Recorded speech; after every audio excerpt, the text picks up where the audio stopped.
Hello बच्चों, कैसे हो आप।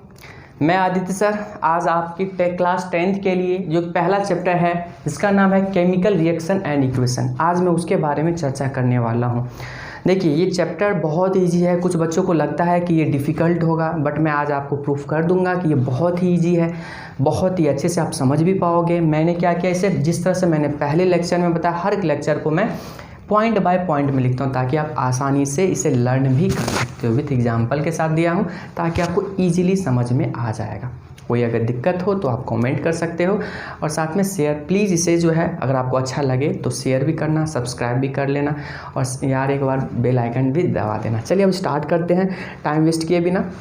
चलिए, हमारा नाम है केमिकल रिएक्शन। देखिए इस चैप्टर में हमें जो पढ़ना है और रिएक्शन के बारे में, रिएक्शन होता क्या है, उसके बाद ये इक्वेशन क्या होता है, कैसे इसको रिप्रेजेंट करते हैं, उसके बाद हम ये भी देखेंगे कि कितने कितने टाइप के रिएक्शन होते हैं और उस रिएक्शन में हम कैसे हमारे डेली लाइफ में किस तरह से यूजफुल हैं, इन सब के बारे में बात करेंगे। डेली लाइफ में रिएक्शन की क्या इंपॉर्टेंस है, इन सब की बात करेंगे।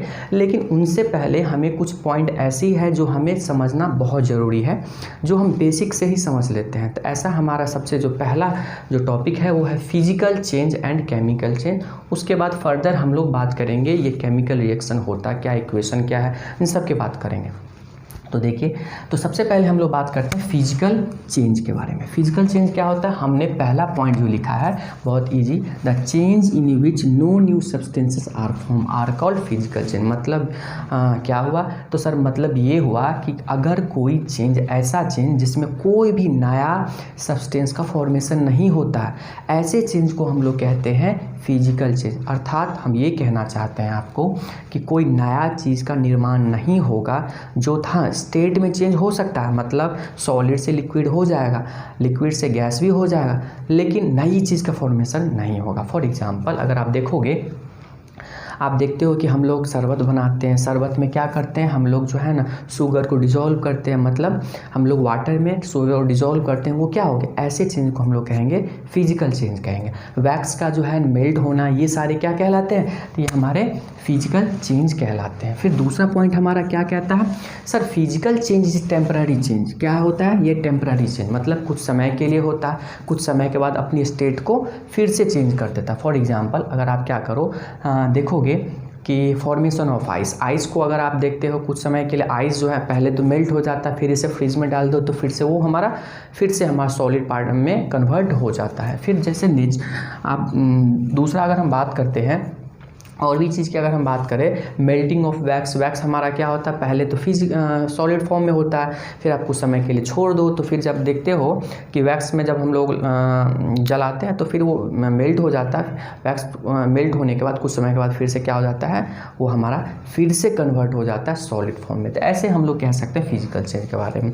नेक्स्ट जो हमारे पास पॉइंट है वो है फिजिकल चेंज इरिवर्सेबल। मतलब रिवर्सेबल का मतलब होता है कि अगर कोई ऐसा चेंज जिसमें आप दोबारा से वो सेम चीज़ को प्राप्त कर सकते हो, डैट मीन्स अगर वो आपने यूज कर लिया, दोबारा आप चाहते हो इसे फिर से बनाओ, फिर से हो सकता है। फॉर एग्जांपल मैंने क्या किया, एक मान लो कोई सपोज मान लो एक हम ऐसा ले लेते हैं, ये हमारा कोई पेपर है, इसे मैं चाहूँ तो यहाँ से फाड़ सकता हूँ, फाड़ दूँ और फिर फेंक दूँ, फिर चाहूँ कि हाँ पेपर में फिर से कन्वर्ट हो जाए, तो ये ऐसा हो सकता है। आप देखते हो कि हमारे आसपास में जो कचरा उठाते हैं वो लोग पेपर उठा करके लेके चले जाते हैं, आखिर वो करते क्या है, वही फिर से वो पेपर बनाने का काम करे। जो हम लोग नॉर्मली 10 रुपये में जो कॉपी जो गंदे पेज वाले लाते हैं वो उस तरह से आपको दिखता है, ठीक है।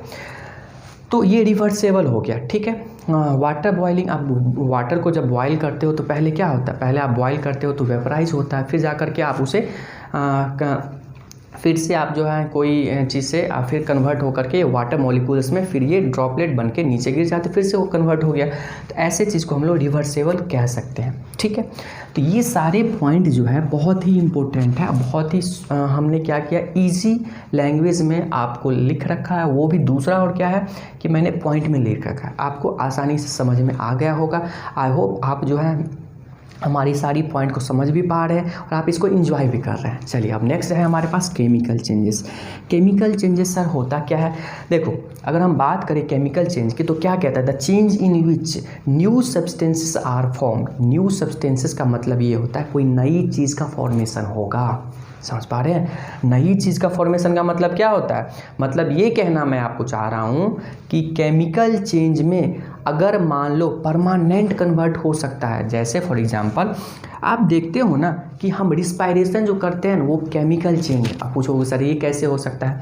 हाँ, तो मैं आपको बता रहा हूँ। हम जो खाते हैं, देखो ये हमने जो लिख रखा है उसमें मैंने अभी बैलेंस नहीं किया है। हाँ, ऐसा क्यों नहीं किया, उसके पीछे भी रीज़न। अगर मैं बैलेंस कर दूँ तो आप थोड़ा कंफ्यूज हो, ये कैसे हो गया। तो आगे इसको बताएंगे कि बैलेंस कैसे किया जाता है। बहुत ईजी स्टेप्स है, आपको बड़ा से बड़ा, इतना बड़ा भी अगर आपको कोई दे दे तो मैं आप गारंटी करता हूँ कि आप एक बार देख करके वीडियो आप आराम से बड़े बड़े को भी सॉल्व कर लोगे, ये मेरी गारंटी है।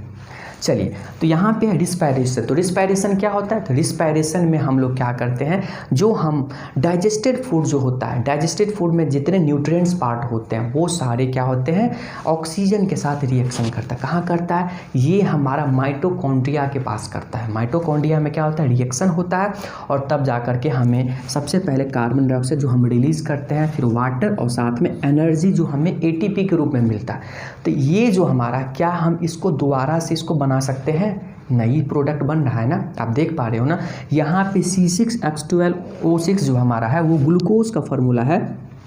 जो न्यूट्रिएंट्स है ये डाइजेस्टेड है और उसके बाद ये क्या होता है, माइटोकॉन्ड्रिया के पास ऑक्सीजन, ये हमारा रिएक्शन करने के साथ साथ हमें कार्बन डाइऑक्साइड, वाटर और साथ में एनर्जी को रिलीज़ करता है। तो इसे हम कहेंगे केमिकल चेंज कहेंगे। दूसरा आप ये भी कह सकते हैं, जब ये कोई हाइड्रोजन जो है ऑक्सीजन के साथ रिएक्शन करता है तो हमें वाटर फॉर्मेशन करता है। तो ये दोनों गैस है और तब जा करके वाटर फॉर्मेशन करता है। तो इसे हम क्या कहते हैं, इसे हम लोग केमिकल चेंज कहते हैं। चलिए अब सेकेंड पार्ट की बात करते हैं। A chemical change is a permanent change. आपने अभी देखा ना, अगर मैं चाहूँ, अगर मैं कहूँ कि आप बताओ बर्निंग ऑफ पेपर, पेपर जो हमारे पास है वो हमारा क्या है, बर्निंग ऑफ पेपर मैंने क्यों लिया, क्योंकि ऐसा इसलिए, अगर मान लो आपने कोई पेपर को जला दिया, वो जलेगा कैसे, ऑक्सीजन के प्रेजेंस में ही जलेगा। जला दिया, अब जलाने का उसके ऐश मिलेंगे, राख मिलेगा, क्या राख से आप कोई पेज बना सकते हो? नहीं बना सकते हैं। तो इसीलिए हम इसको क्या कहेंगे, सर ये हमारा परमानेंट चेंज है। परमानेंट चेंज हो गया ना। दूसरा डाइजेशन, हमने डाइजेस्ट कर लिया, क्या डाइजेस्ट किया हुआ फिर से हम जो चाहेंगे ऐसी चीज़ फिर से बन जाए, हम फिर कहेंगे मेरा चावल की तरह बन जाए, फिर जा कर के हम कहेंगे दाल भी खाए तो दाल भी बन जाए। ऐसा कुछ हो सकता है? पॉसिबल नहीं है, समझ पा रहे हो ना। तो इसीलिए इसको कहेंगे परमानेंट चेंज कहेंगे। नेक्स्ट हमारे पास है केमिकल चेंज इरिवर्सेबल, मतलब ये कि कभी भी ये बदला नहीं जा सकता, मतलब दोबारा आप जो चाहते, सेम बात वही हो गया। इरिवर्सेबल, ये इससे पहले फिजिकल से रिवर्सेबल था, बट ये इरिवर्सेबल, ये चेंज नहीं हो सकता है। जो कंप्लीट जो हमारा चेंज हो चुका है वही रहेगा, ठीक है। हम ये अभी बताया था ना कि ऐसे आप करोगे that will not be possible. तो ये हमारे लिए जो है सबसे पहला टॉपिक था। अब हम यहाँ से आगे फर्दर हम लोग जो टॉपिक को डिस्कस करेंगे बहुत अच्छे से समझ में आएगा, ये मेरी गारंटी है। अगर आपको थोड़ा सा भी अगर अच्छा लगता है तो प्लीज़ कमेंट कीजिए, और आपको अगर थोड़ा और अच्छा लगता है तो इसे शेयर भी कीजिए। ये मेरा स्टार्टिंग का पहला, ये हमारा पार्ट 1 वीडियो है। पार्ट 2 वीडियो के लिए फिर नेक्स्ट जो है चैनल के लिए आप जो फिर से सब्सक्राइब और बेल आइकन पे दबाइए, ताकि मेरा जितने भी वीडियो आप तक पहुंच सके। Thank you and have a nice day and great day and be safe. Thank you.